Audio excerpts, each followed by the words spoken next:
मांग सकते हैं। इस प्रसंग में यही दिखाया गया है ना कि ध्रुव महाराज सबसे बड़ा राज चाहते थे, भगवान ने उनको दिया। अभी वो प्रसंग है, आगे है, तो भगवान ने दिया। और भगवान जब कोई चीज़ देते हैं, भौतिक चीज़ भी, तो उसको स्पिरिचुअल बना करके देते हैं। उस वस्तु से कोई दुख या हानि नहीं होती है। इसी से भगवान से मांगना चाहिए। वही वस्तु किसी देवता से, किसी मनुष्य से कभी नहीं मांगना चाहिए। वे लोग देते हैं तो वही केवल वस्तु देते हैं, और वस्तु में जो दुर्गुण होता है, जो खराबी होती है, वो भी चली आती है। लेकिन भगवान देते हैं तो वस्तु को शुद्ध कर देते हैं। भक्त में जो मांगने की भावना होती है वो भी मिट जाती है। वो पछताने लगता है कि मैं क्यों मांगा भगवान से। तो भगवान ऐसे दाता हैं, कल्याण करते हैं, देते हैं तो उस वस्तु को भी प्रसाद बना करके देते हैं। तो श्री भगवान ने जब देखा कि हमारे विषय में बोलना चाहता है और बोलने की शक्ति नहीं है, तो भगवान एक क्षण में शंख छुआ दिया और सारा ज्ञान हो गया। तो इसी तरह से कुछ भक्तों को भगवान के विषय में बोलने का प्रैक्टिस करना चाहिए। भगवान के विषय में बोलेंगे तभी लोग भक्त भगवान के प्रति आकृष्ट होंगे। तो अपनी अपनी क्षमता के अनुसार बोलना चाहिए। लेकिन भगवान के बारे में बोलने के लिए आवश्यक है कि श्रील प्रभुपाद जी के ग्रंथों को खूब अच्छा से पढ़ें और भगवान के विषय में बोलें। कभी ये भावना नहीं करनी चाहिए कि अरे मैं दीन हूँ, मैं पढ़ा नहीं हूँ, मैं क्या बोल सकता। वो शंख अभी भी है भगवान के हाथ में और सब जगह है। वो छुआ सकते हैं किसी भी भक्त को, तो भगवान शक्ति देंगे। भगवान का काम करना चाहिए। तो बोलने में कोई त्रुटि होगी, दोष भी होगा, तो भगवान उसे सुधार करके वो ज्ञान देंगे।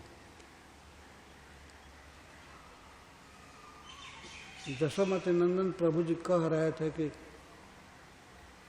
गुजरात में बहुत से भक्त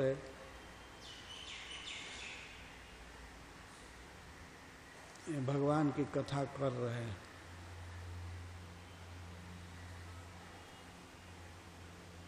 तो कुछ भक्तों का नाम रखे, जैसे बहुत प्रसिद्ध हैं मुरारी बापू, भगवान राम की कथा करते रहते हैं। और इस्कान में भी नाम रखे, जैसे बॉम्बे में गुडाकेश प्रभु जी हैं, और भावनगर में कुंडल कृष्णदास, और यहाँ पर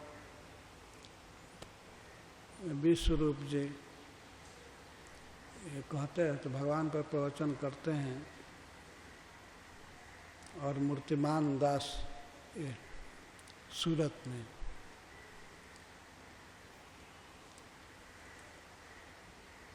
और लाल गोविंद दास बॉम्बे में, ये सब भक्त भगवान की कथा कर रहे हैं। उन्होंने कहा तो ये बहुत अच्छा है,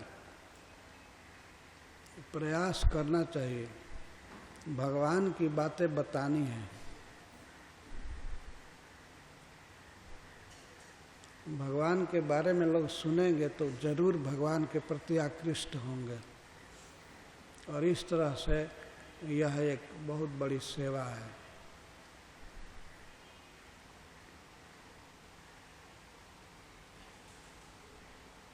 अच्छा है भगवान कृष्ण इन भक्तों को उसी तरह से शंख छुआया करें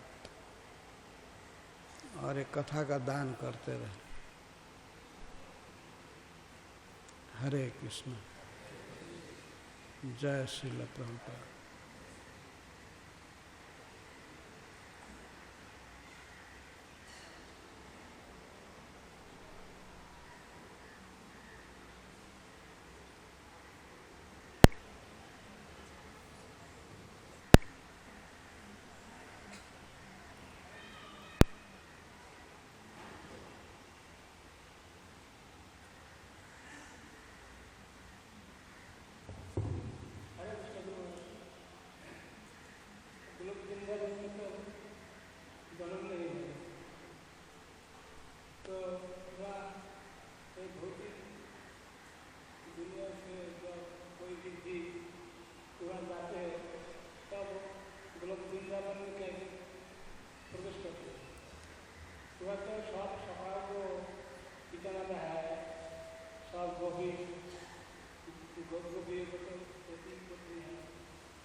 भगवान के धाम में इस तरह का प्राकृतिक जन्म नहीं है। वहाँ पर प्रवेश है, लीला में प्रवेश है, जन्म नहीं है।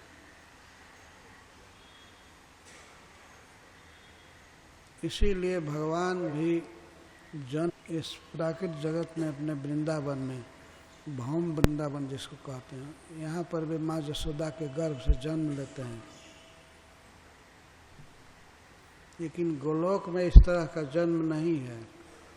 वे बच्चा हैं लेकिन जन्म लेने की लीला नहीं करते हैं।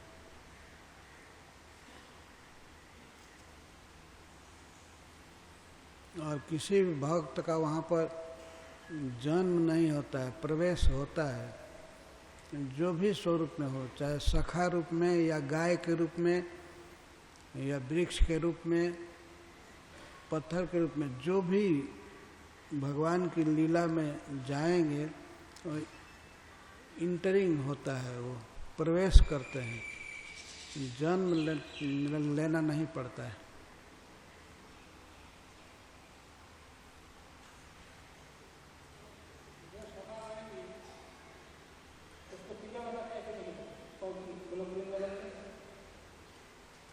वो हैं यशोदा जी वहाँ पर है।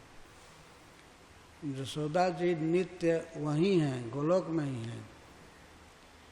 इसके साथ इस प्राकृतिक जगत में वे भगवान की लीला में सहयोग देने के लिए यहाँ आती हैं, यहाँ जन्म देने के लिए, यहाँ सेवा करने के लिए यहाँ भी रहती हैं।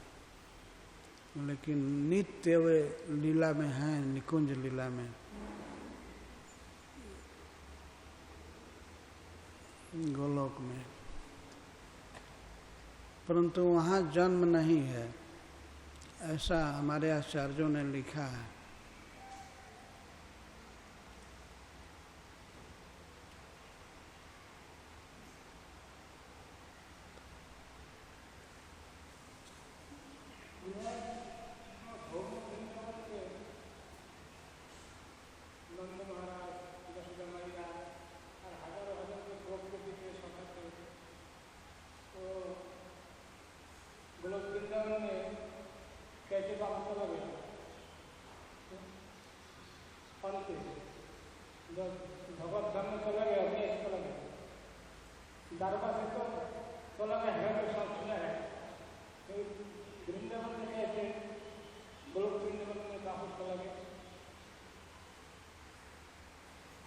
मैं स्पष्ट समझ नहीं पा रहा।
से आचार्य का अनुसरण करना जरूरी है। विशेष करके हम लोगों में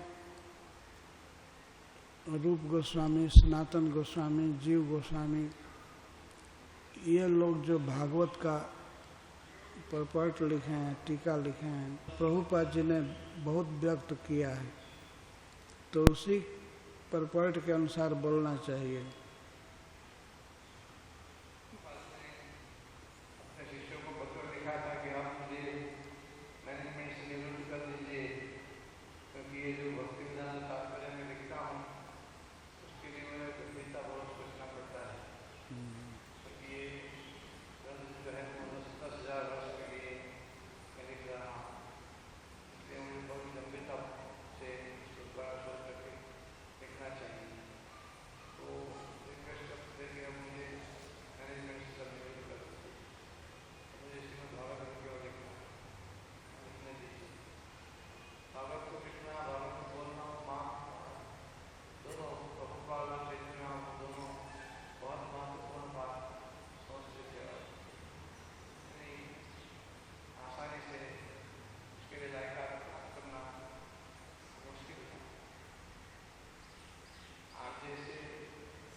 प्रभुपाद जी ने सबसे पहले तो आपको कहा था कि भागवत आप करो। मैं उसी बात को सुन करके उत्साहित हुआ।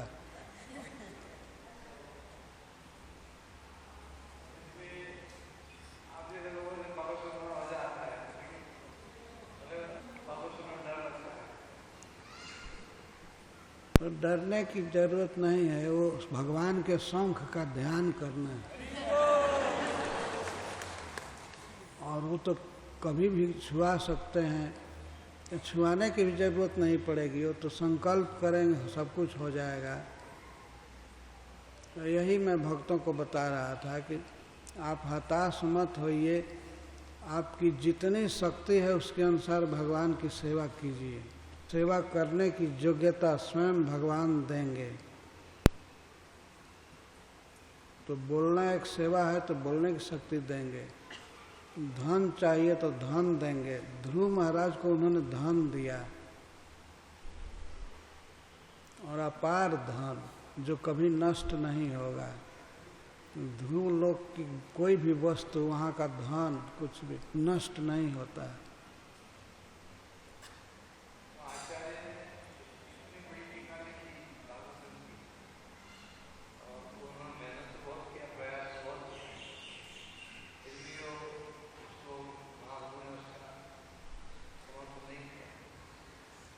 तो नहीं, वो तो दूसरे थे ना जो उन्होंने टीका लिखा, उनमें अभिमान था। उन्होंने नम्रता से श्रीधर स्वामी का अनुगत्य स्वीकार नहीं किया। चैतन्य महाप्रभु श्रीधर स्वामी की टीका सुनते थे, पढ़ते थे, और सभी सनातन गोस्वामी, जीव गोस्वामी, ये सभी श्रीधर स्वामी की टीका पढ़ते थे।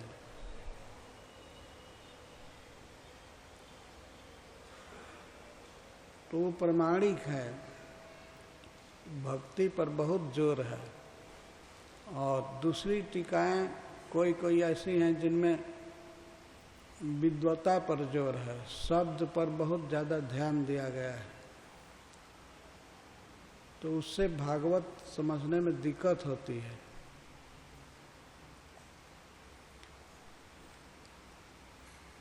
गए थे व्यक्ति पुरी में,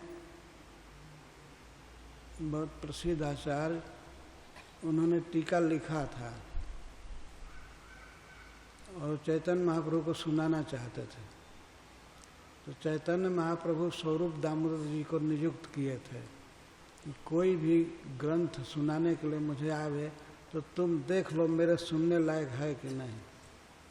सिद्धांत विरुद्ध है, यदि सिद्धांत के विरुद्ध होता है रसाभास होता है तो उसको सुनकर चैतन्य महाप्रभु क्रोधित होते थे, अच्छा नहीं मानते थे।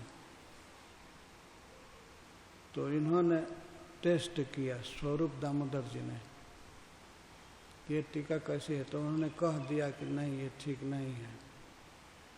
चैतन्य महाप्रभु को उन्होंने कहा कि ये ठीक नहीं है, तब चैतन्य महाप्रभु नहीं सुने, लेकिन फिर भी ये आग्रह कर रहे थे कि सुन लें, बहुत मेहनत करके हमने टीका लिखा है।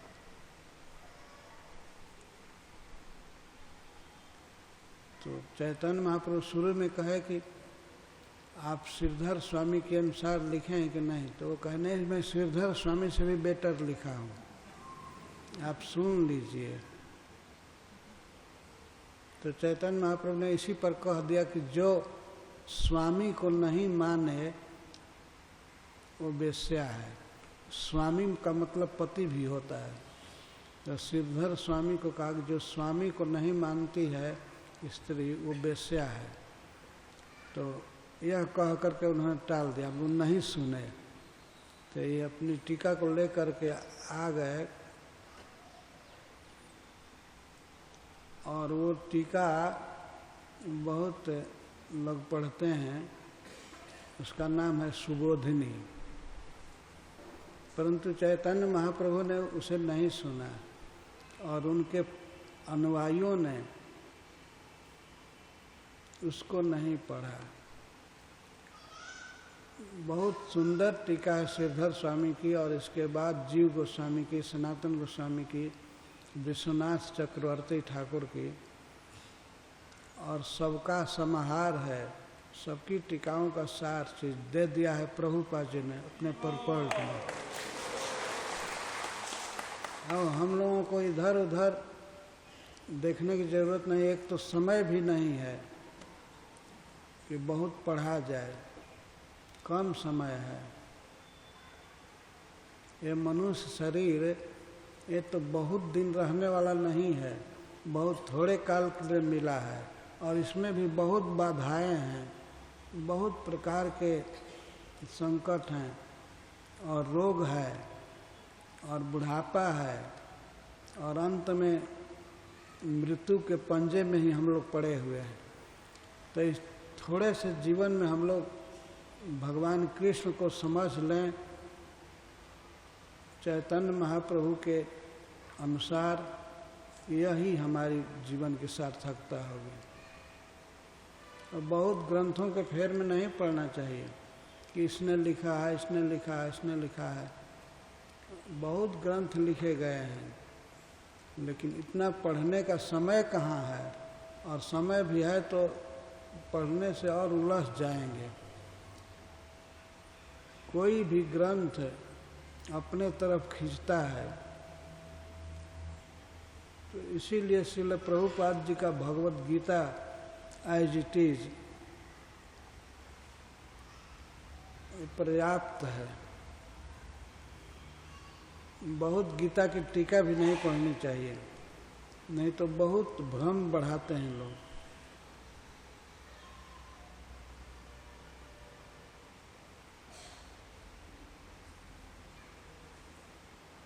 लोकमान्य तिलक जी ने लिखा है गीता के विषय में, वो सीधा लिखते हैं कि इसमें कर्म करने के लिए कहा गया है। अर्जुन युद्ध छोड़कर भाग रहे थे तो भगवान ने कह दिया नहीं तुमको युद्ध करना है। तो तिलक जी उस समय अंग्रेजों के विरुद्ध आवाज़ उठा रहे थे, तो उन्होंने कहा कि ये गीता कर्म करने के लिए, इस समय युद्ध करना चाहिए, अंग्रेजों से लड़ना चाहिए। और भगवान कर्म करने के लिए कहा, लेकिन उस कर्म को कैसे करें इस पर ज़्यादा जोर दिए। कर्म करें, कर्म को भगवान से जोड़ करके अर्पित करके करें। प्रभुपाद जी कर्मयोग का ट्रांसलेशन करते हैं, activities in Krishna consciousness. Krishna भावना में जो हम कर्म करते हैं कृष्ण की सेवा के लिए, तो उसको कर्मयोग कहा गया है, उसको भक्ति योग कहा गया है। लेकिन उन्होंने केवल कर्म करने के लिए कहा। तो कर्म तो सभी कर ही रहे हैं, लेकिन हानि लाभ सुख दुख आदि से प्रभावित होते रहते हैं। लेकिन भगवान ने उपदेश दिया अपने मन को सम रह करके और शत्रु मित्र में समान बुद्धि करके फल की आशा छोड़ करके कर्म करना है, भगवान को संतुष्ट करने के लिए। अंततः भक्ति में केवल गीता में भक्ति ही है, भक्ति जो के अतिरिक्त और कुछ नहीं है। अर्जुन भगवान की शरण में हुए और कर्म किए। भगवान कहते हैं कि ऐसा कर्म करोगे तो तुम शुभ अशुभ फल से बंध नहीं सकते हो। तो सबसे प्रमाणिक टीका प्रभुपाद जी की ही है। ऐसी टीका संस्कृत भाषा में भी नहीं लिखी जा चुकी।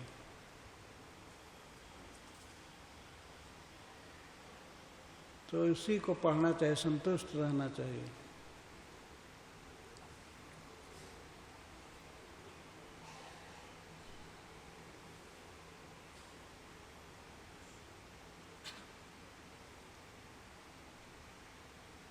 भगवान पर आशा रखनी चाहिए, वो सब कुछ करेंगे। हमारी जितनी शक्ति है हम उतनी करें, और सब चाहिए और वे करेंगे।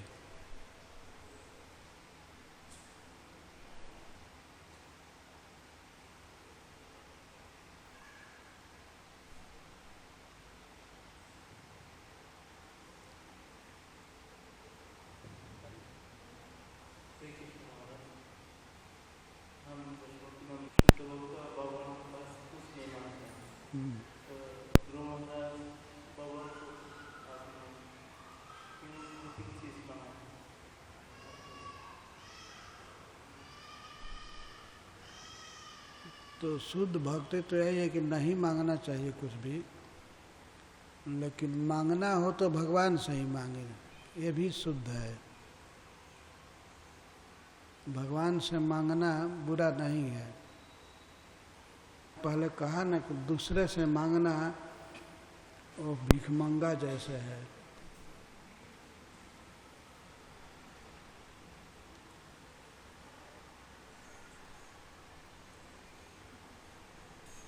तो नहीं मांगे तो उत्तम है। भगवान से भगवान का प्रेम मांगना चाहिए, भगवान की सेवा करनी चाहिए। भगवान तो बिना मांगे सब देते हैं, वो तो देंगे ही, मांगना क्या है। जैसे छोटे से बच्चे की सेवा करती है माँ, तो बच्चे को जो ज़रूरत होती है वो बच्चा भाषा भी नहीं जानता है, मांगता नहीं हो तो केवल रोने लगता है और मार देती है। तो उस तरह से भगवान सबके हृदय में ही हैं, सब जानते हैं, सर्वसमर्थ हैं, सब काल में हैं, सब जगह हैं। तो जो हमें चाहिए वो देंगे, नहीं मांगे तो और अच्छा है। लेकिन हमको शुरू में ही केवल ये नहीं कहलाने की कोशिश करनी चाहिए कि हम शुद्ध भक्त हैं। हम भक्ति चालू करें, अशुद्ध अशुद्ध जैसे तैसे भक्ति करना चाहिए, करते करते शुद्ध होगा भक्त।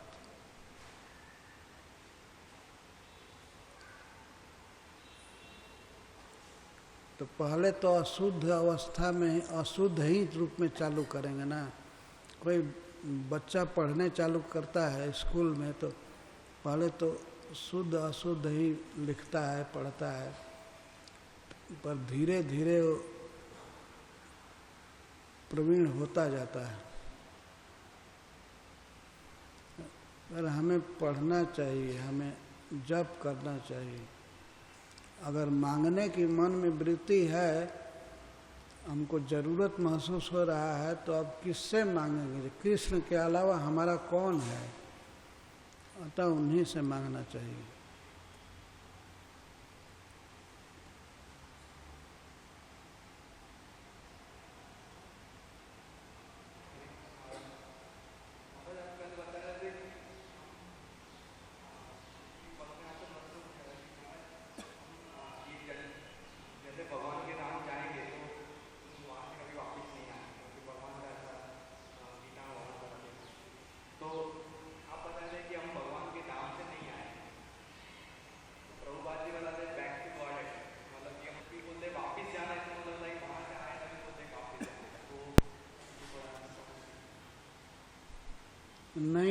कह रहा था कि भगवान ने कहा है कि मेरे धाम में जो आता है वो फिर जन्म नहीं लेता है प्राकृतिक जगत में। गीता में कई जगह कहे हैं।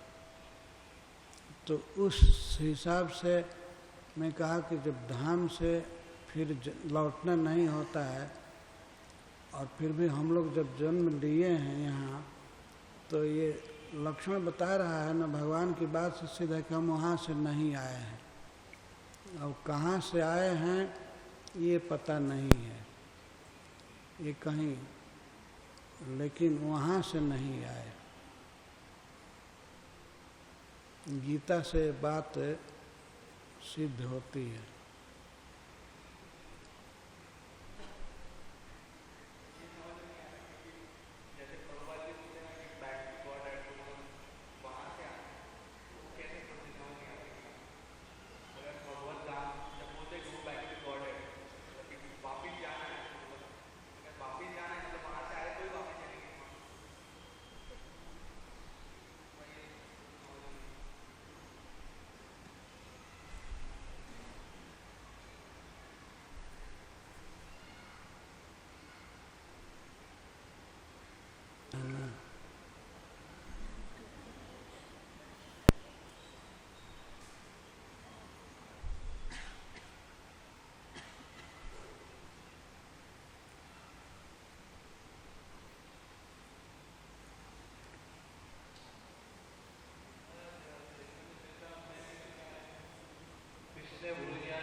हाँ, तो वो बताएं दो प्रकार के जीव हैं, एक नित्य बद्ध और एक नित्य मुक्त। तो नित्य मुक्त जो हैं वो नित्य सेवा में रहते हैं पार्षद भगवान के धाम में और बड़े सुखी रहते हैं। और नित्य बद्ध इस प्राकृतिक जगत पे रहते हैं, वो कृष्ण को भूले रहते हैं। और कृष्ण को भूले रह करके जब ये भोग वांछा करते हैं, भोग वांछा सांसारिक चीज़ों को भोगना चाहते हैं, तो माया उन्हें पकड़ करके और दुख देती है, जन्म देती है, स्वर्ग में या नरक में जहाँ भेजना होता है भेजती है।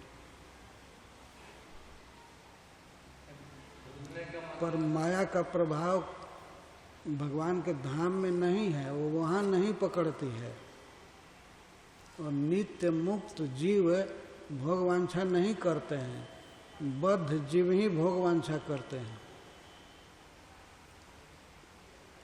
और भोग वांछा होने पर माया उन्हें पकड़ती है।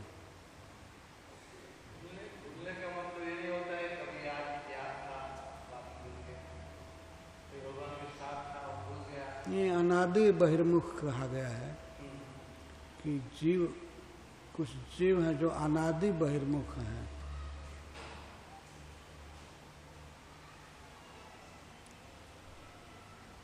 कृष्ण भूली से जीव अनादि बहिर्मुख, अतएव माया तारे दे संसार दुख। कबू स्वर्गे उठाए कबू नरके डुबाए, दंड जने राजा जिन नदी ते चुबाए। भगवान चैतन्य महाप्रभु कहते हैं अनादि बहिर्मुख को ही माया पकड़ती है। और अनादि का अर्थ हुआ सदा से, कोई उसकी शुरुआत नहीं है।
तो यदि ये स्वीकार कर लिया जाए कि वैकुंठ में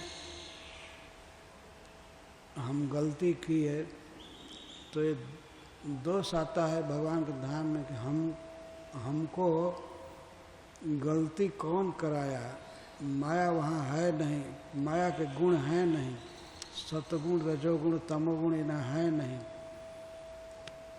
तो जीव जो नित्य सेवा में है वो सेवा से कैसे मुंह मोड़ेगा, वो सेवा के आनंद में रहता है। तो उसको वहाँ क्या कमी हुई कि वो दूसरा बनना चाहेगा।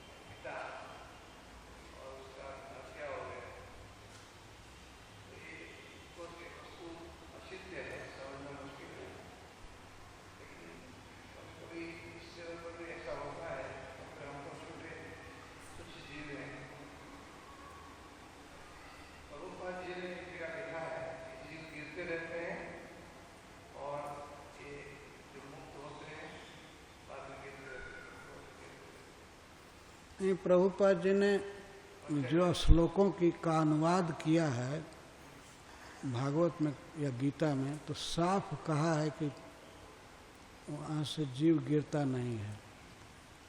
उस श्लोक में साफ कहा है। कहीं कहीं परपोर्ट में या किसी लेटर में उन्होंने इसको कहा है कि हाँ जीव गिरता है।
भगवान की ऐसी विचित्र शक्तियां हैं। जीव भी तो एक शक्ति है, जीव में दूसरे जीव में भेद है।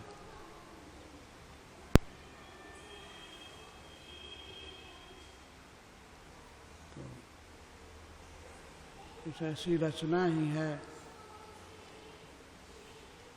कि कुछ जीव भगवान के सम्मुख हैं और कुछ नहीं हैं।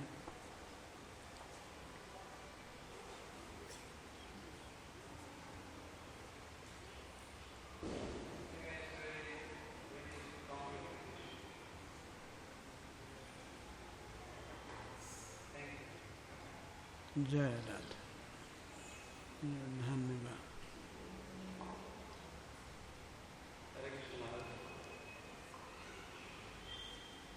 अभी आपने कहा कि प्रभुपाद ने सभी आचार्यों का तात्पर्य के रूप में सब सारांश लिखे हैं। चैतन्य चरितामृत में प्रभुपाद दूसरे अध्याय में लिखते हैं कि आपको अगर और भी इससे भी पढ़ना है तो आप जैसे सनातन गोस्वामी है, रूप गोस्वामी है, अन्य ग्रंथों को पढ़ना चाहिए। प्रभुपाद के पास समय कम था, इसलिए उन्होंने सारे ग्रंथों को लिख नहीं पाए। फिर भी जिन्होंने लिखे हैं आप, तो उन आचार्यों को पढ़ना चाहिए। जो हमारे परंपरा में नहीं है, लेकिन गौड़िया है, उनके पढ़ने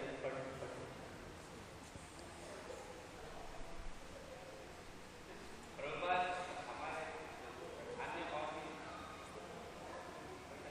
अंग्रेजी और हिंदी में जो लिखे हैं अन्य लोग, ट्रांसलेशन जो है कहीं थोड़ा सा कंट्रोवर्सी होता है ट्रांसलेशन से, तो उसे पढ़ना चाहिए।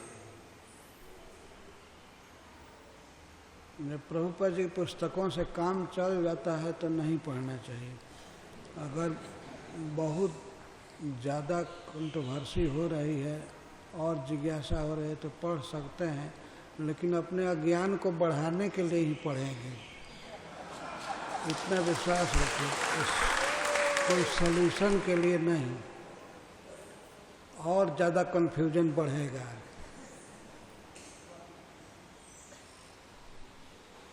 अगर बढ़ाना हो और बिना बढ़ाए चैन नहीं मिलता तो पढ़ें।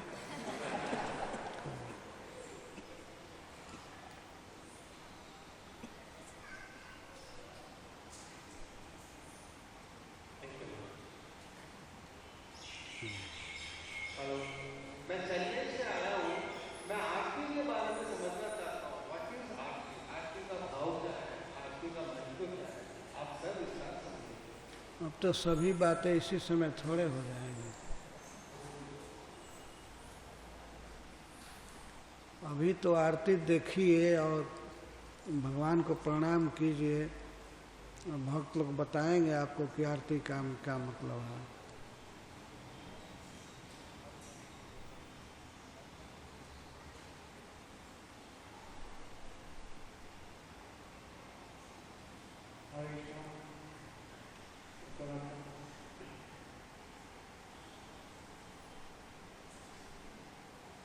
भागवत में जब लोग तात्पर्य में लिखते हैं, भक्ति तीन प्रकार करते हैं लोग, कर्मनिष्ठ भक्ति, ज्ञाननिष्ठ भक्ति, शुद्ध भक्ति। तो ज्यादातर लोग में भक्ति करता है, इसका भक्ति कर्मनिष्ठ भक्ति। तो इंद्र देवता अभिला को नष्ट कर दिया, त्रिशूल को किनारे में मार दिया, तो दुष्मुनि का मृत्यु मानते हैं।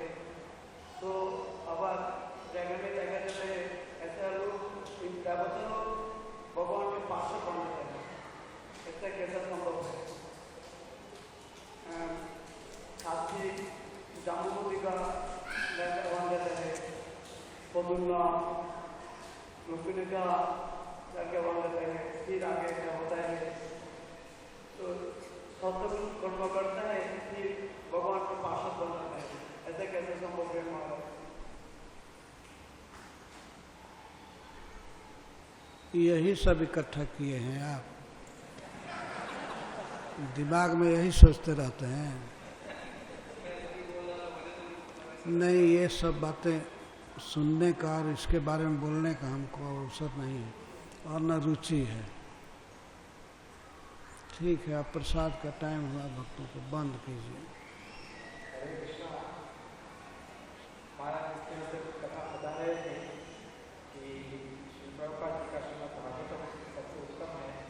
श्री प्रभुपाद जी का श्रीमद् भागवत पढ़ते हैं तो हम वो सब ज्ञान प्राप्त कर सकते हैं जो आवश्यक है।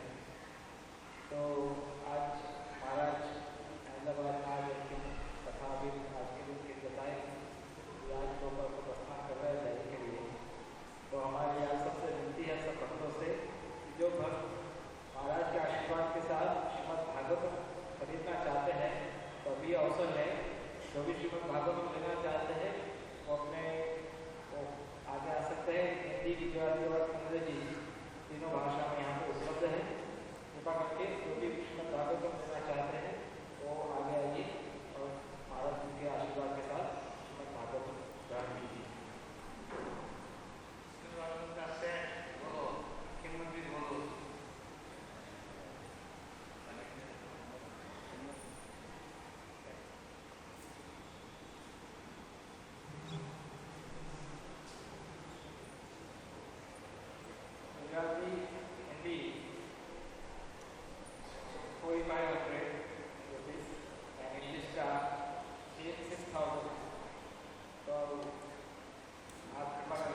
પ્રભુજી માઇક પર હજી એનાઉન્સ કરજો ને સહી કરીને લેવો હોય એને બી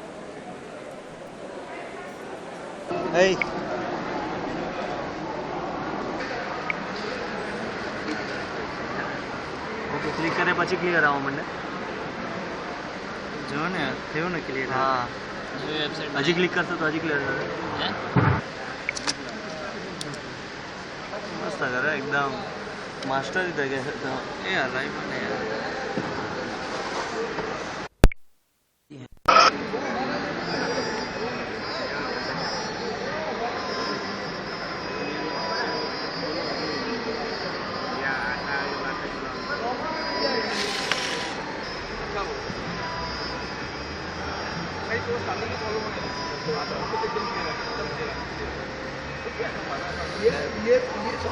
શામસુંદર આપણે રૂમની ચાય મારી પાસે છે જાઓ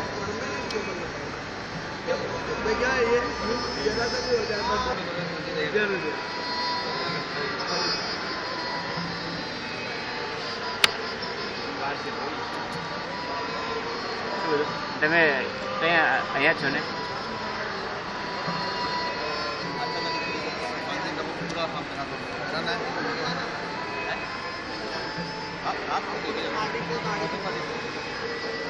नीचे क्या